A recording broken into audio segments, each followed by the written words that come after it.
Hello बच्चों, welcome to RSA rising stars academy Jaipur. आज के इस वीडियो में हम बात करेंगे एक नए चैप्टर की केमिस्ट्री के जो एक तरीके से कह सकते हैं नींव है chemical bonding, chapter number 4 11th की NCERT का।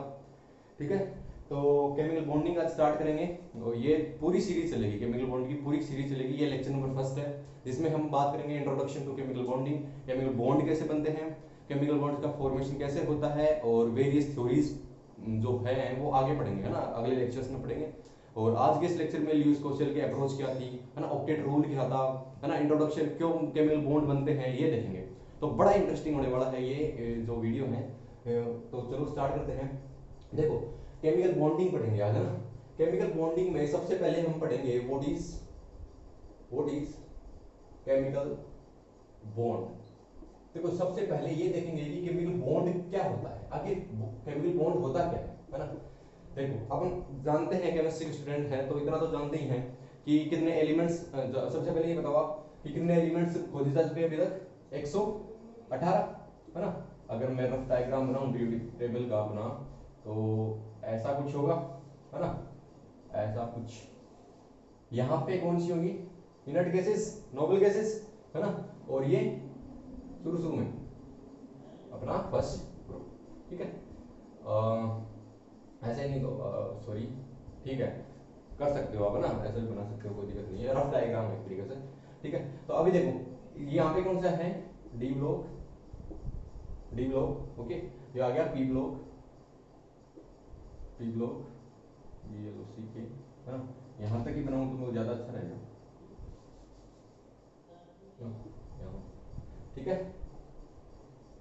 अभी देखो, तो सबसे पहले बताना है कि आपको केमिकल बॉन्ड होता क्या है ना, व्हाट इज केमिकल बॉन्ड। देखो, अपने डेली लाइफ में भी लोग एक दूसरे से इंटरेक्ट होना ज्यादा चाहते हैं, है ना। जैसे मैं भी हूं तो लोगों से इंटरेक्ट होना ज्यादा चाहता हूं, है ना, लोगों से मिलाप ज्यादा चाहता हूं। केमिकल एक तरीके से बॉन्डिंग होती है ना, डेली लाइफ में भी बॉन्डिंग होती है।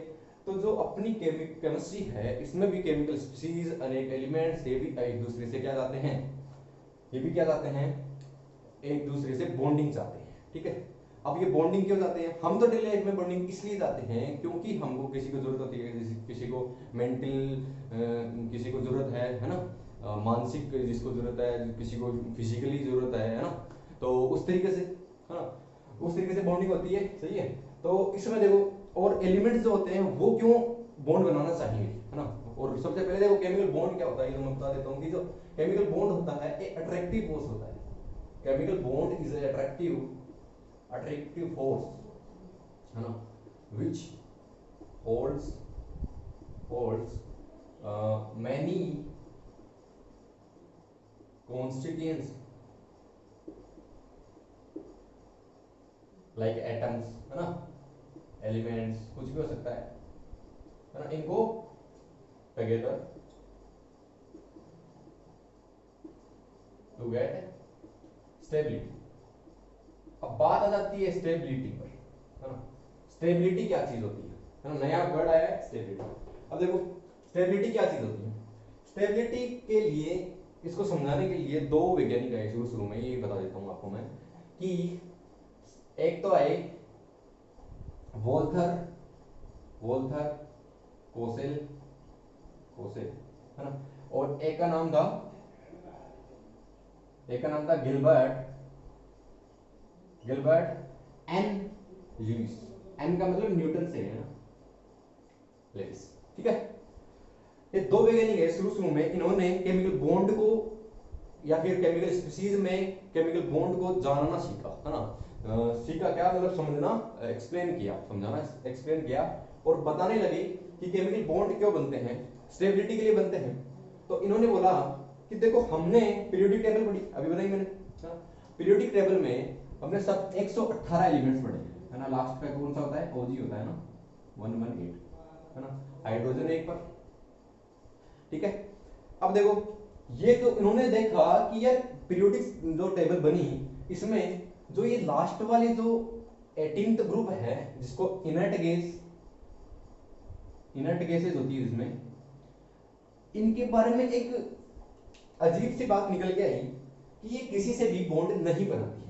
हालांकि बाद में देखेंगे कि अपन जीनोन वगैरह भी बनाएंगे, उनको तो यही लगा कि इनर्ट गैसेस जो है किसी से भी बॉन्ड नहीं बनाती है, कोई भी रिएक्शन नहीं करती है ना। इसीलिए उन्होंने बोला कि जो स्पीसीज रिएक्शन नहीं करती है वो स्टेबल होती है। वो क्या होती है? स्टेबल होती है ना। भाई जो स्टेबल होगा वो रिएक्शन क्यों करेगा? वो तो अपना आराम से रहेगा ना। इसीलिए जो इनर्ट गैसेस होती हैं वो क्या होती है? स्टेबल होती है। ये किसने बोला? गिलबर्ट लुईस और वोल्थर कोशे। अब देखो इनर्ट गैसेस क्या होती है? स्टेबल होती है। अब इसी को लेकर उन्होंने एक रूल दिया जिसे कहते हैं ऑक्टेट रूल। Octet rule. अब क्यों दिया इसको ऑक्टेट रूल? क्योंकि इनर्ट गैसेस होती है ना, हीलियम है ना, नियोन, ऑर्गन है ना, हीना नीना और करीना जीती रहना, जैसे तुम जानते हो है ना, जैसे तुम याद करते हो, लर्न किया होगा आपने। देखो जो नियोन की अगर मैं कॉन्फ़िगरेशन लिखता हूं, नियोन का अगर मैं कॉन्फ़िगरेशन लिखता हूं तो नियोन का क्या कॉन्फ़िगरेशन होगा? इलेक्ट्रॉनिक विन्यास क्या होगा इसका?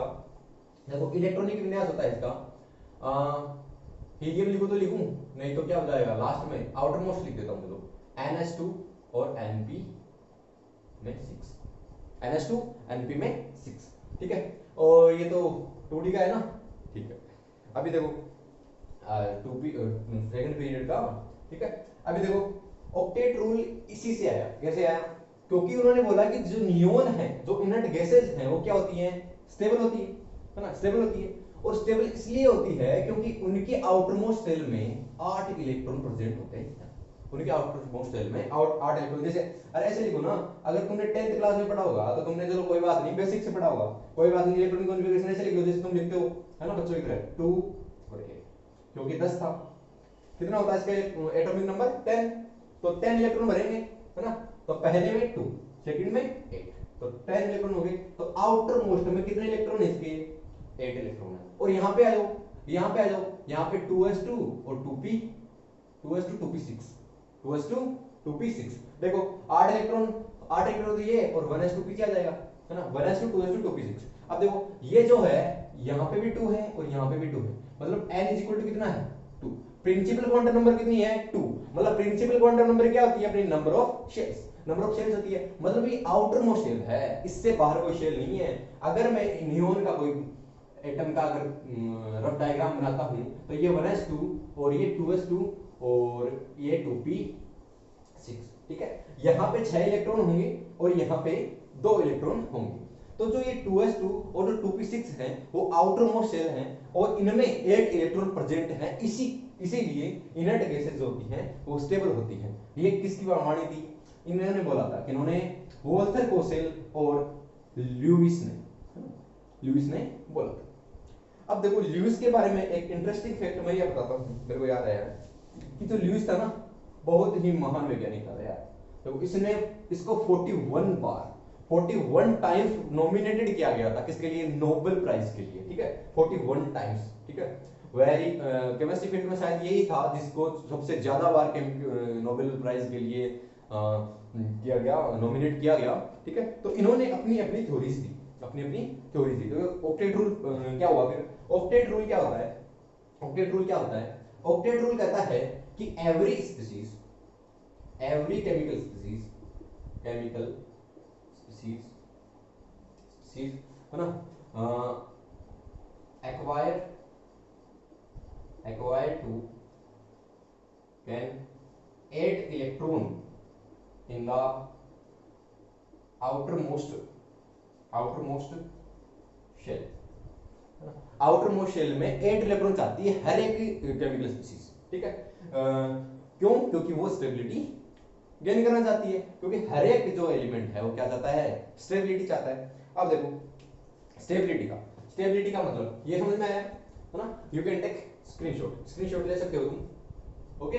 देखो केमिकल बॉन्ड पढ़ा आपने सबसे पहले कि अट्रैक्टिव फोर्स होता है। ये केमिकल बॉन्ड क्या होता है? अट्रैक्टिव फोर्स होता है जो अनेक एटम्स को या उनके कॉन्स्टिट्यूएंट्स को बांधे रखता है ना, ऐसा फोर्स होता है ये, है ना। और इसको अच्छा, ये केमिकल बॉन्ड बनता क्यों है ये बताया गया किसने? वोल्थर कोशेल और ल्यूइस ने बताया। इसके पहले इन्होंने स्टेबिलिटी का कॉन्सेप्ट बताया कि स्टेबिलिटी कैसे आती है, किसी भी एलिमेंट्स में स्टेबिलिटी कैसे आती है? ऑक्टेट रूल से आती है।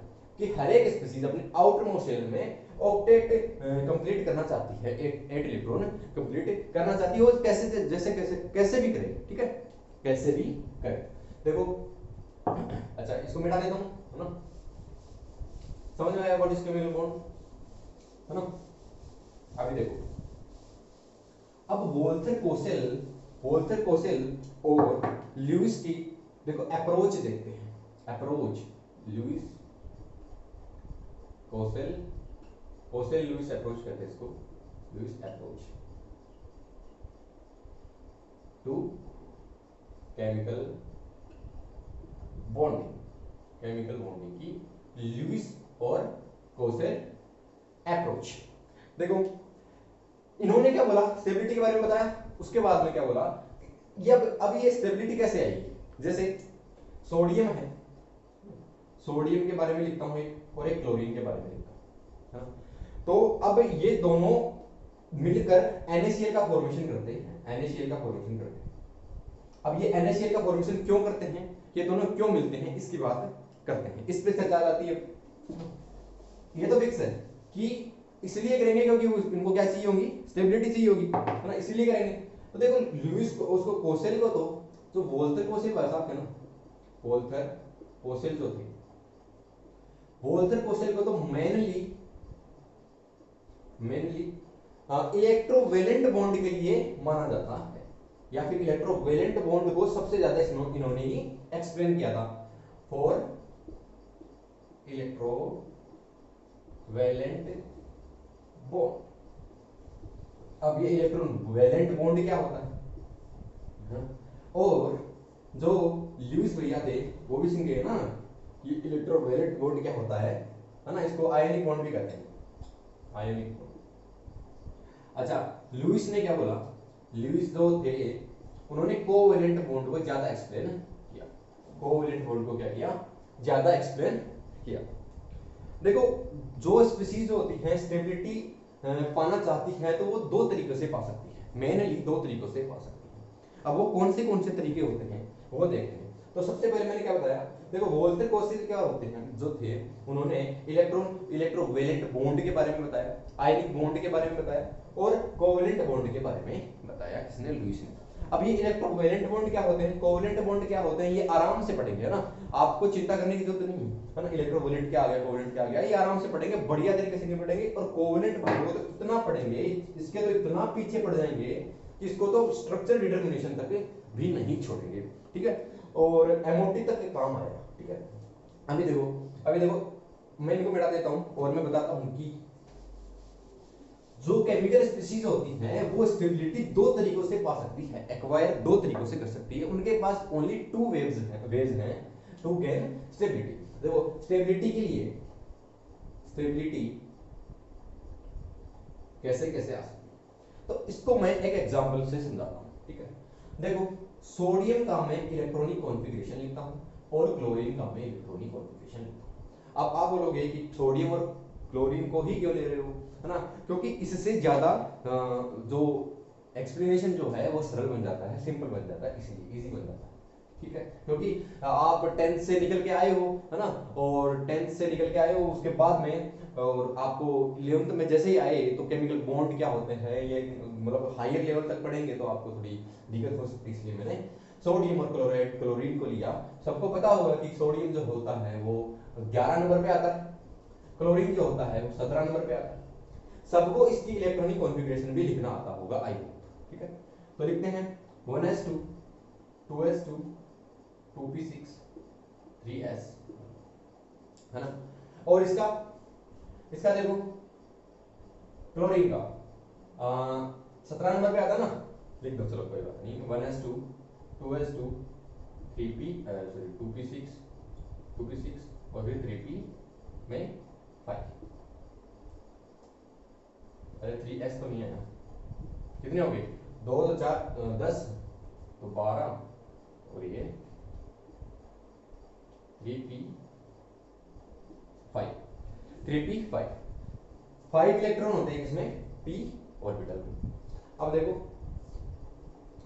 या फिर ऐसे लिखते हो ना तुम, अरे इजी वे में तो ऐसे लिखते हो ना, 2 8 1 और 2 8 7, तो देखो मैंने क्या बोला कि हर एक एलिमेंट अपने आउटर मोस्ट में क्या चाहेगा, 8 इलेक्ट्रॉन चाहेगा टू गेन स्टेबिलिटी के लिए क्या चाहेगा, 8 इलेक्ट्रॉन चाहेगा।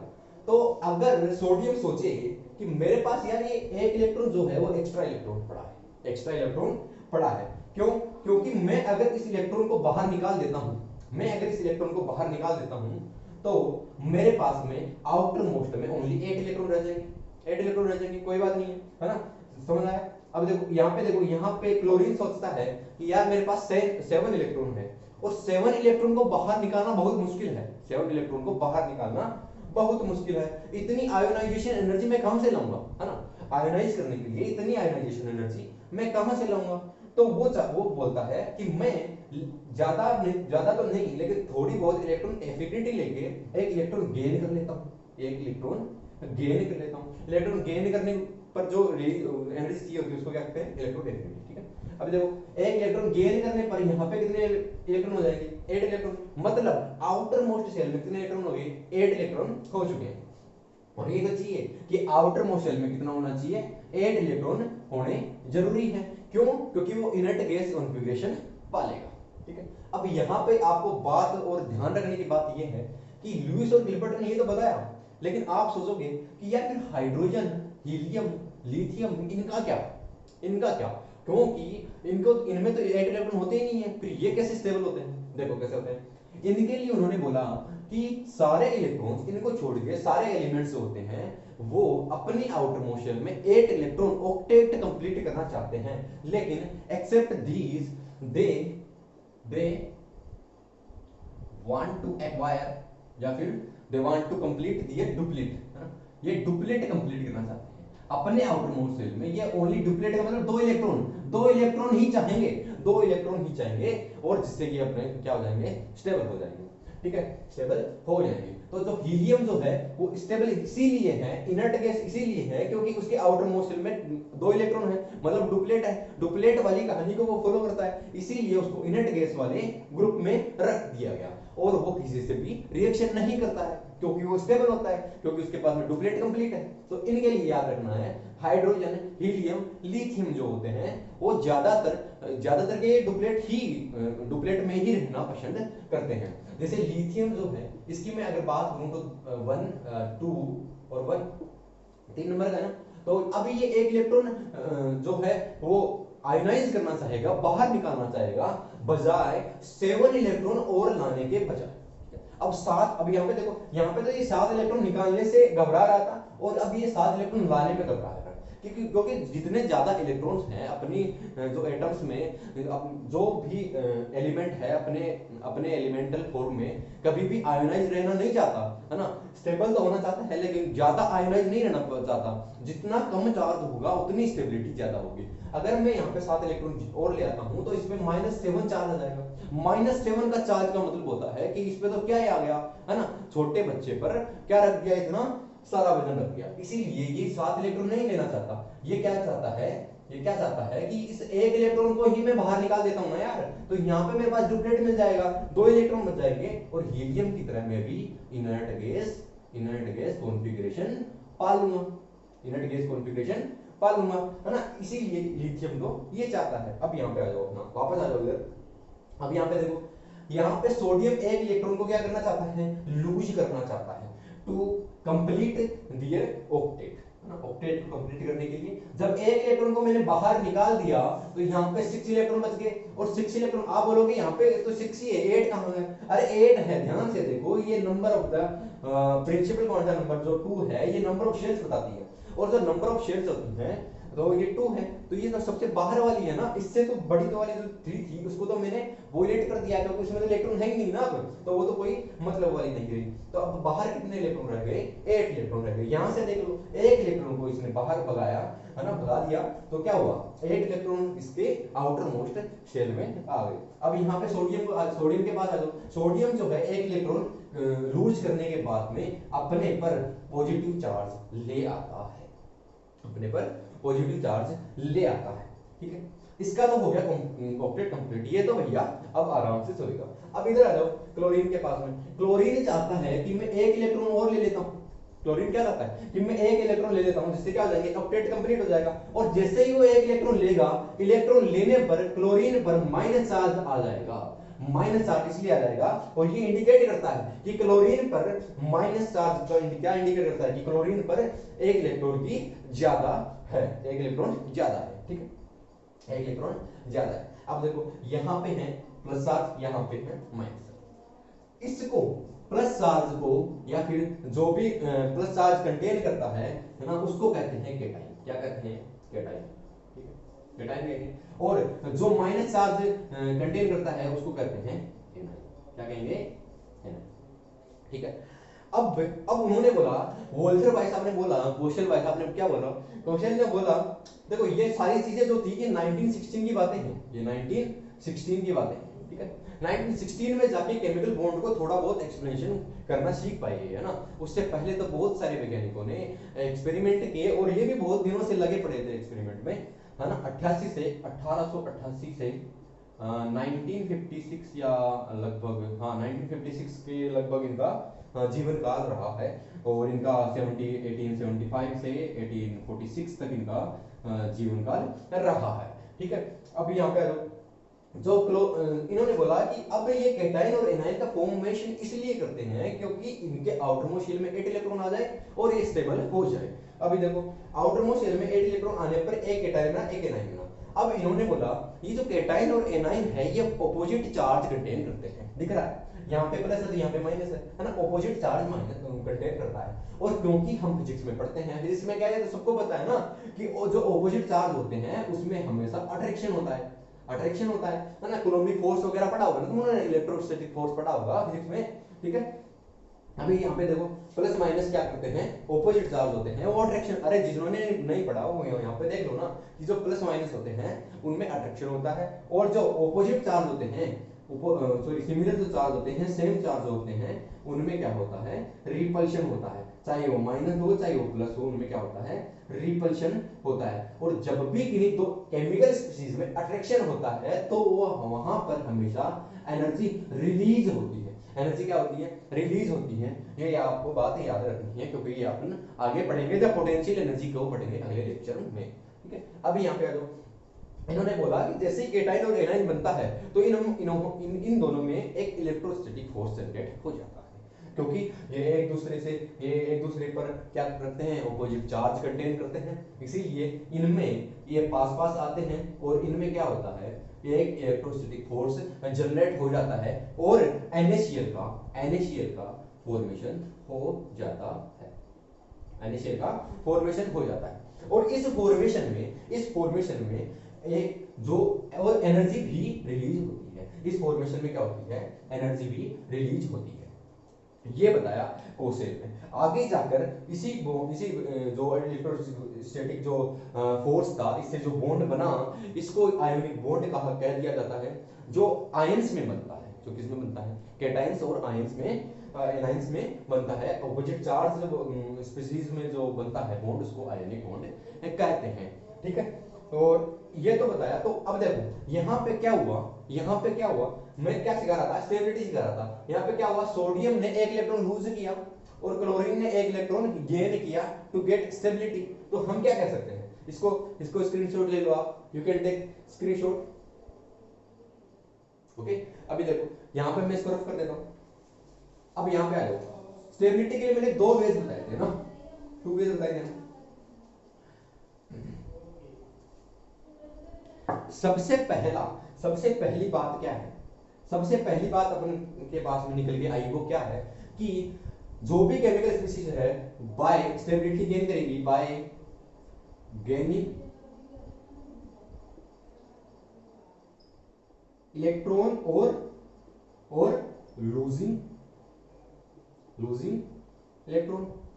या तो वो इलेक्ट्रॉन को गेन करेगी, है ना, इलेक्ट्रॉन को या तो गेन करेगी या क्या करेगी, या अपने लूज कर देगी, किसको, इलेक्ट्रॉन को। क्यों, स्टेबिलिटी के लिए पहली बात ये आ गई, है ना, यहां से आती है पहली बात। अब दूसरी बात के लिए देखो क्या हुआ, दूसरी बात के लिए वैसे लुईस और कौशल ने दोनों ने मिलकर इलेक्ट्रोवैलेंट बॉन्ड के बारे में बताया था, लेकिन ज्यादातर कोसेल ने इसके बारे में ज्यादा एक्सप्लेनेशन दी थी और थोड़ा बहुत कंट्रीब्यूशन ल्यूइस का था। लेकिन ल्यूइस का सबसे जो वास्ट जो मेजर जो कंट्रीब्यूशन था वो कोवेलेंट बॉन्ड्स में था, है ना। कोवेलेंट बॉन्ड्स क्या होते हैं, then we will discuss about the another way, ठीक है।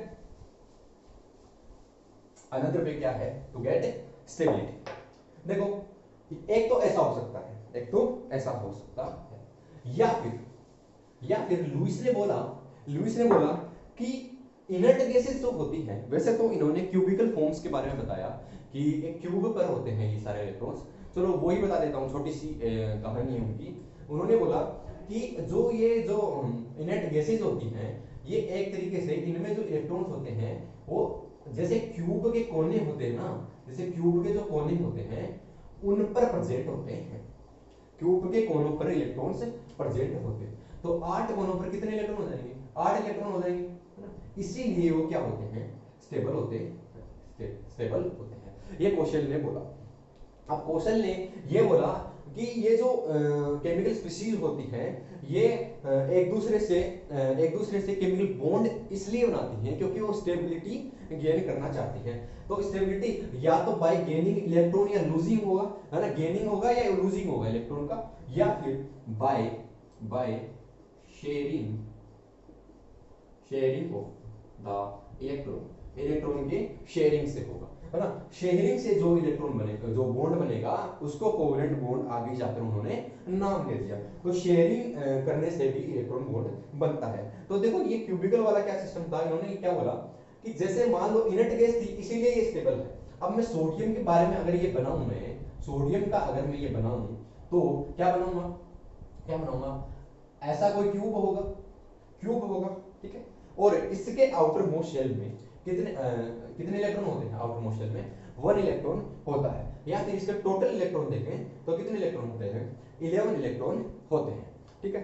अभी इन्होंने बोला कि अगर मैं इन पर जो इलेक्ट्रॉन्स बनाऊं 1 2 3 4 5 6, क्लोरीन की अगर मैं बात करता हूं तो 7 इलेक्ट्रॉन होते हैं ना, क्लोरीन के लिए लिखता हूं 7 इलेक्ट्रॉन होते हैं। तो 1 2 3 4 5 6 7, ठीक है, 7 इलेक्ट्रॉन होते हैं और एक क्यूब का एक कोना क्या रह जाएगा? खाली रह जाएगा, ठीक है। अब देखो उन्होंने बोला कि इस क्यूब के कोने को कंप्लीट करने के लिए वो वाला एलिमेंट आएगा जिसके पास में सेम ऐसा ही हो, है ना। तो देखो अब देखो यहां पर अगर मैं इसी को क्लोरीन मानता हूं, अगर यदि नेट गैस के लिए मैंने बताया ना कि क्यूब में 8 इलेक्ट्रॉन होते हैं और ये है क्लोरीन का क्यूब जिसमें 7 इलेक्ट्रॉन प्रेजेंट है ना। आउटर मोस्ट शेल में कितने इलेक्ट्रॉन प्रेजेंट है? 7 इलेक्ट्रॉन प्रेजेंट है। अब यहां पे आ जाओ, आप क्या आ जाओ, यहां पे आ जाओ, मैं इसको मिटा दूं। अब यहां पे ये किसका बन गया? आउटर मोस्ट शेल में जिसके 7 इलेक्ट्रॉन होते हैं वो कौन होता है? वो क्लोरीन होता है। तो ये क्या है? ये क्लोरीन का मॉलिक्यूल है और ये भी क्लोरीन का मॉलिक्यूल है। तो लुईस ने एक्सप्लेन किया द फॉर्मेशन ऑफ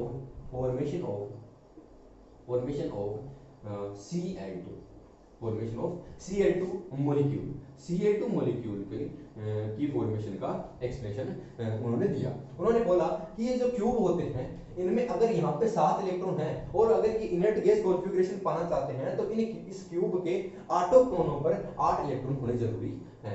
तो ये एक दूसरे से 8 इलेक्ट्रॉन कैसे पालेंगे कि ये जो है वो यहाँ पे ओवरलैप हो जाएगा। इसको ऐसे बनाएंगे तो ये इस पे ओवरलैप हो जाएगा और ये वाला जो इलेक्ट्रॉन है इस पे ओवरलैप हो जाएगा और ये जो इलेक्ट्रॉन है वो तो है पहले से, है ना। तो या फिर अच्छा सॉरी, यहाँ पे जो इलेक्ट्रॉन है वो यहाँ पे तो इलेक्ट्रॉन पहले से था, है ना। यहाँ पे इलेक्ट्रॉन नहीं था, यहाँ पे इलेक्ट्रॉन नहीं था, यहाँ पे इलेक्ट्रॉन नहीं था, ठीक है। अभी देखो ये जो इलेक्ट्रॉन्स हैं वो अपना शेयरिंग करना चाहते हैं। तो यहाँ पे 7 इलेक्ट्रॉन है तो ये एक दूसरे से साझा कर लेंगे, इलेक्ट्रॉन्स का क्या कर लेंगे?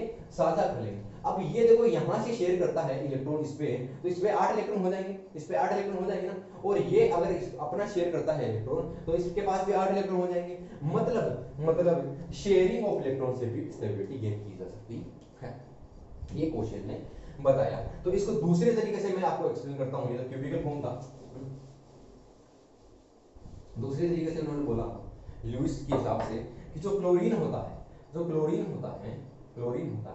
उनकी जो आउटर मोस्ट शेल होते हैं वहां पर 2 8 7 और क्लोरीन 2 8 7 होते हैं। अब इन दोनों पर एक एक इलेक्ट्रॉन की क्योंकि कमी है तो वो एक दूसरे से इलेक्ट्रॉन को शेयर करेंगे और अपना मॉलिक्यूल का फॉर्मेशन कर लेते हैं, ये बताया ल्यूइस ने। तो हमने दो चीजें पढ़ी, हालांकि यहाँ पे एक स्पेशल केस और आ जाता है आगे, जिसको हम कोऑर्डिनेट बॉन्ड, यहाँ पे तो ये क्या बना कोवेलेंट बॉन्ड, इस चीज को जो शेयरिंग से इलेक्ट्रॉन बॉन्ड बनता है उसको कोवेलेंट बॉन्ड कहते हैं, और जो इलेक्ट्रॉन के लूजिंग से और गेनिंग से और फिर इलेक्ट्रोस्टैटिक फोर्स से जो बॉन्ड बनता है बहुत ही स्ट्रॉन्ग बॉन्ड होता है। अगले लेक्चर में इन बॉन्ड्स की सब की बातें करेंगे अपन, आयनिक बॉन्ड कैसे बनता है ना, कैसे बनता है अपन ने देखा है ना। तो जो बनता है उससे लेटिस एनर्जी जो निकलती है उसकी कैलकुलेशन की बात कर लेंगे, वैसे तो सॉलिड स्टेट में इसको पढ़ा जाता है, तो अगर टाइम हुआ तो हम पढ़ लेंगे। देखो यहाँ पे जो जो सोडियम बना था ना वो सॉलिड होता है और उसको हम सॉलिड स्टेट में पढ़ते हैं क्योंकि क्रिस्टल्स बनते हैं तो उसको लेटिस का फॉर्मेशन करता है, और ये कोवेलेंट बॉन्ड होता है और ये इलेक्ट्रोवैलेंट बॉन्ड होता है, ठीक है। और इसके बाद में मैंने स्पेशल केस की बात की, तो उसको कहते हैं कोऑर्डिनेट बॉन्ड, और इसको एक दूसरे नाम से भी जाना जाता है जिसको कहते हैं डेटिव बॉन्ड के नाम से भी जाना जाता है। ये जो कोऑर्डिनेट बॉन्ड होता है ये शेयरिंग से नहीं बनता है, ये अलग तरीके से बनता है, जिसको हम मेनली कोऑर्डिनेशन कंपाउंड्स में पढ़ते हैं, कोऑर्डिनेशन कंपाउंड में पढ़ेंगे 12th क्लास के बच्चों के लिए। और जो नीट वाले जो बच्चे हैं वो तो जानते होंगे कोऑर्डिनेशन कॉम्प्लेक्सेस क्या होते हैं, और बाकी कोऑर्डिनेट बॉन्ड जो होते हैं पी ब्लॉक वाले एलिमेंट्स भी बनाते हैं, जैसे NH4+ हो गया है ना, ऐसे वाले जो इलेक्ट्रॉन वो जो मॉलिक्यूल्स हैं NO3 हो गया, ये होते हैं डेटिव बॉन्ड बनाने वाले कोऑर्डिनेट बॉन्ड होते हैं। तो हमने इन तीनों बॉन्ड्स की बात की, ल्यूइस अप्रोच की बात की, ल्यूइस और कोसेल की अप्रोच की बात की है ना, और हमने सीखा कि क्यों कोई मॉलिक्यूल केमिकल बॉन्ड बनाता है, केमिकल बॉन्डिंग होती क्या है, ये सीखा इस लेक्चर में हमने। और आगे एक छोटा सा कॉन्सेप्ट रह जाता है ल्यूइस के बारे में, जिसको ल्यूइस सिंबल कहते हैं और ल्यूइस स्ट्रक्चर्स बनाना भी कहते हैं। तो देखो ल्यूइस सिंबल का तो मैं बात कर लेता हूँ, ज़्यादा लंबा हो जाएगा लेक्चर में से, तो कोई बात नहीं। तो देखो ल्यूइस सिंबल, अब ल्यूइस ने बोला कि जो भी एलिमेंट होगा वो उसका अगर ल्यूइस सिंबल बनाना है, जैसे मैं किसी का सोडियम का ल्यूइस सिंबल बनाना चाहता हूं, तो सोडियम के आउटर मोस्ट शेल में जितने भी इलेक्ट्रॉन हैं उनको यहाँ पे लिख दो। तो आउटर मोस्ट शेल में तो 1 इलेक्ट्रॉन था, अपन ने देखा था कि क्योंकि इसका 1s2 2p 6 3s1 जो कॉन्फ़िगरेशन था या 281 है ना, तो एक इलेक्ट्रॉन इसके आउटर मोस्ट शेल में था, तो उसको डॉट से रिप्रेजेंट कर दिया उन्होंने, या तो डॉट से बोला और या फिर क्रॉस से इसको रिप्रेजेंट कर देते हैं। किसको, जो आउटर मोस्ट शेल में जो इलेक्ट्रॉन्स प्रेजेंट होते हैं उनको संयोजी इलेक्ट्रॉन कहते हैं, उनको यहाँ पे प्रेजेंट कर दिया जाता है, किसको, इलेक्ट्रॉन्स को डॉट के रूप में प्रेजेंट कर दिया जाता है। सोडियम का हो गया। और क्लोरीन के जो आउटर मोस्ट शेल होंगे जो वैलेंस इलेक्ट्रॉन होंगे, जो संयोजी इलेक्ट्रॉन होते हैं उनको वैलेंस इलेक्ट्रॉन कहते हैं, उन वैलेंस इलेक्ट्रॉन्स को डॉट के रूप में प्रेजेंट करना ही क्या होता है, ल्यूइस सिंबल होता है। तो जो क्लोरीन होता है इसमें कितना था 1s2 2s2 वैलेंस इलेक्ट्रॉन कितना था 2p6 3s2 और 3p5 जो आउटर मोस्ट शेल है 3, इसमें कितने इलेक्ट्रॉन है 5+2 7 इलेक्ट्रॉन है। और दूसरी तरीके से अपनी देशी भाषा में बोले तो 2 8 7 कितने इलेक्ट्रॉन है 7 इलेक्ट्रॉन है। तो इस 7 इलेक्ट्रॉन को वैलेंस इलेक्ट्रॉन कहते हैं क्योंकि ये वैलेंस शेल में प्रेजेंट होते हैं, क्योंकि आउटर मोस्ट शेल को वैलेंस शेल कहते हैं। इन वैलेंस शेल्स के इलेक्ट्रॉनों को हम डॉट से यहाँ पे रिप्रेजेंट कर देते हैं 1 2 3 4 5 6 और 7। ये ल्यूइस ने बताया। तो हम किसी भी स्ट्रक्चर का या फिर किसी भी एलिमेंट का ल्यूइस सिंबल बना सकते हैं। तो मैं आपको होमवर्क देता हूँ, आप कमेंट बॉक्स में कमेंट करना या फिर अपने होमवर्क करना और अपने बनाना। कमेंट कैसे करोगे, इसको तो बनाना ना। तो जैसे मैं देता हूँ बेरिलियम, आर्गन है ना, कैल्शियम, स्कैंडियम 21 20 18 है ना, ये नाम एटॉमिक नंबर भी दे दिए मैंने, ठीक है। और एक और दूं क्या, तो लिख लो, फिर आप लिख लो एक मैग्नीशियम, 12 नंबर का। ये 5 आपके होमवर्क हैं, ये आपको करने हैं घर पे होमवर्क, ठीक है।